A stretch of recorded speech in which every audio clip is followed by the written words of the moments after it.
are 7 common mistakes crochet beginners make.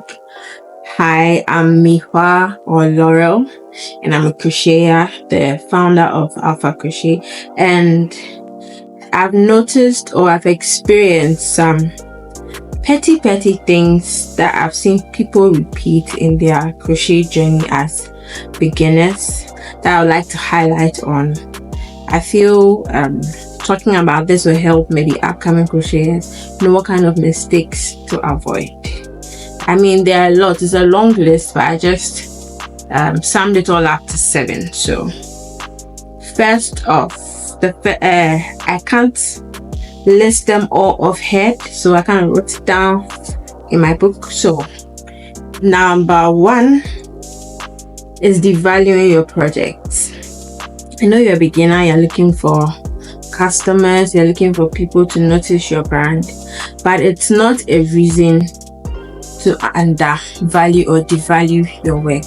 Do not charge wrong prices just because you want customers. I made that mistake like for a whole 2 years of my craft. I started crocheting professionally in 2020 during lockdown. So I started my business somewhere in June 2020, and for 2 years I was mispricing my items just because I wanted customers, and it really affected me because I ended up using my personal money like most of the time. Wasn't getting any profits, like there was nothing to write home about. So I started charging what my work is worth, or was worth, is worth, whichever. So most people have a problem with pricing because they don't know how to go about it. From experience, I know people usually do is maybe if the yarn costs let's say 200 cedis, then maybe they add an extra 100 cedis or something to it. No, you're supposed to calculate your work hours. So it depends on if you've done that design before or not. But if it's something you've done before, you should be able to time yourself. Maybe the first time you were making it, you time yourself, use a stop clock or something. Maybe it took you 8 hours in general to make it, so you know that's like the time frame. And then you should have a price per hour. I charge 50 cedis per hour for my works because I'm quite fast, and it takes skill and experience to be that fast.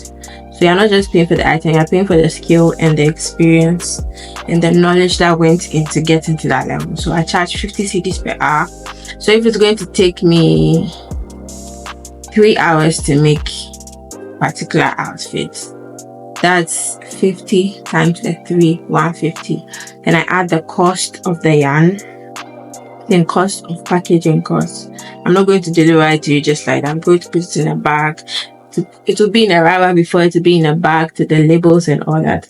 So the cost of all that is factored in. And then marginal profit. So if maybe you want to make a 10% profit, you include that, and that will be your total price for that particular project. There's a different pricing system for if you've not made the item before. For that one, you have to make an estimation.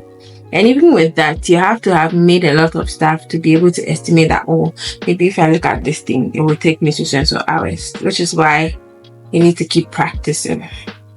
Be consistent. You don't necessarily have to have an order placed before you make something. Just keep making something. I know yarn is expensive, but like you can use the regular local yarn for practice. Just do something, design something, keep your fingers active, and it will help you in the long run. So number 2 on the list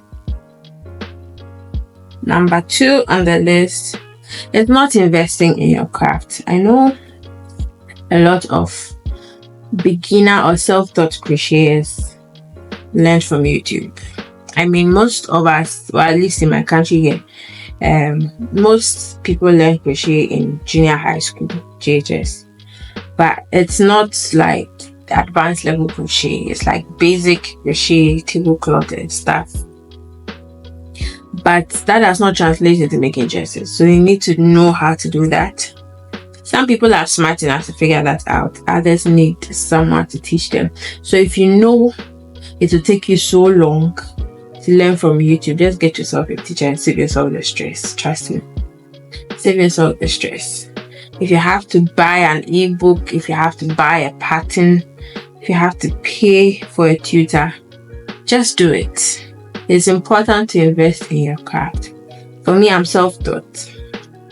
I learned most of the stuff by myself on YouTube. Others, I figured them out by myself. Some designs I even created just from my head.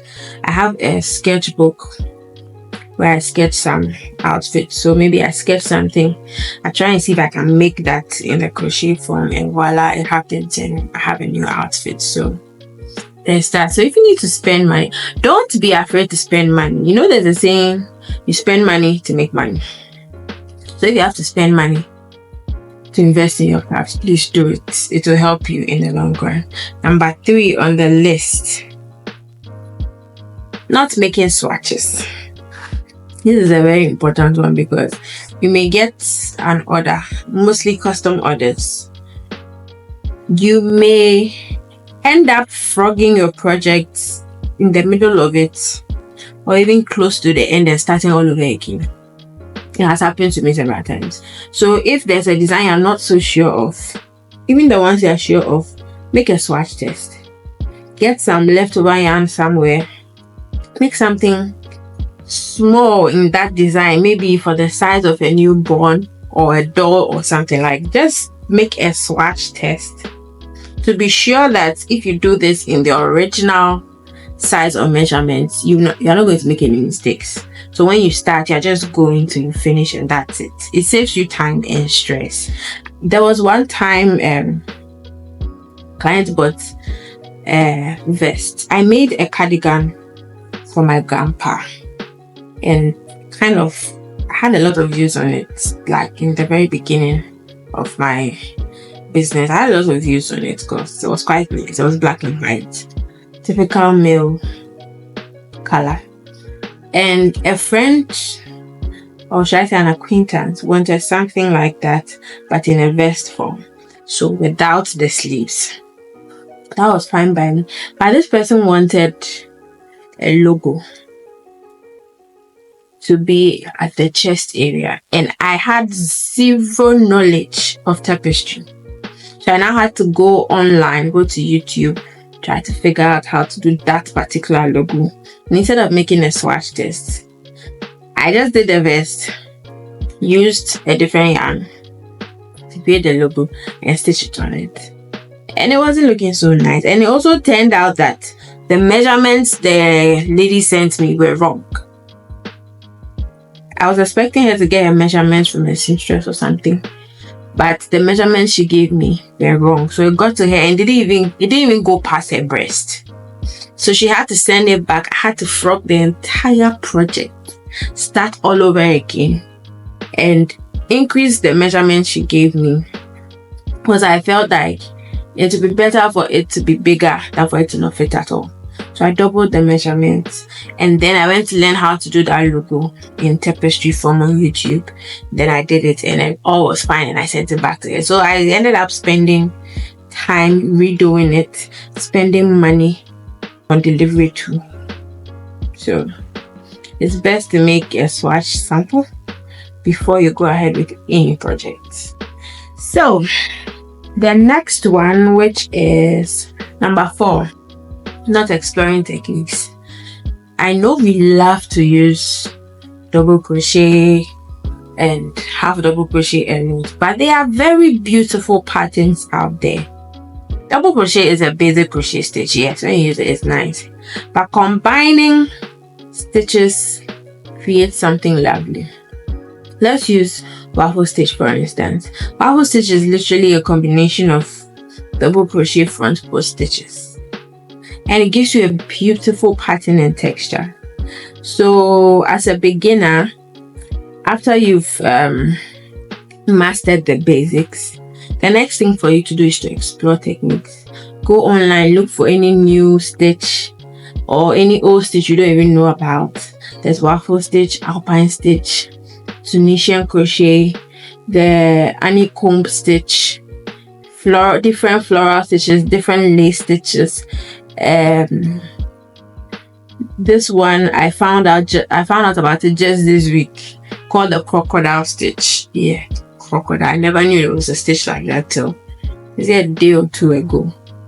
So keep exploring as a crocheter. Like, learning doesn't stop in this craft. New patterns come out all the time, so you have to be abreast with time, because the more diverse your patterns, the more clients or customers you are bound to attract, because people like to see nice things if you are doing the same thing all the time. Number 5, jumping or rushing to make advanced projects. I know that when you start and you get a hang of certain patterns, you feel adventurous, you feel eager, motivated to do more advanced stuff, but hold on, just hold on. Don't, as a beginner, mostly beginners start with accessories like scrunchies, then you move to bikinis before you move to making like actual full clothing. But you don't jump from making scrunchies and then you want to make a blanket, especially a granny square blanket. Be cool, relax, you get there. Like, we go from A to B to C to Z. You don't just jump from A straight to Z. So take your time. Start with the accessories. If your scrunchies you are starting with, do very beautiful designs with the scrunchies, like explore it. Then move to the bikinis. Make sure you master the 2-piece bikinis, the monokinis, cover ups, mesh cover ups. Master all those before you move to full clothing. So number 6 is waiting for reviews and not documenting your stuff. Like, I can't emphasize that enough. Like, document everything you do, right from when you buy the yarn to when you start making it. Document everything. I used to forget to video or take pictures and wait for my customers to send me pictures or videos of themselves in the outfits, which they never did. They never sent it. Just a handful. Like, please.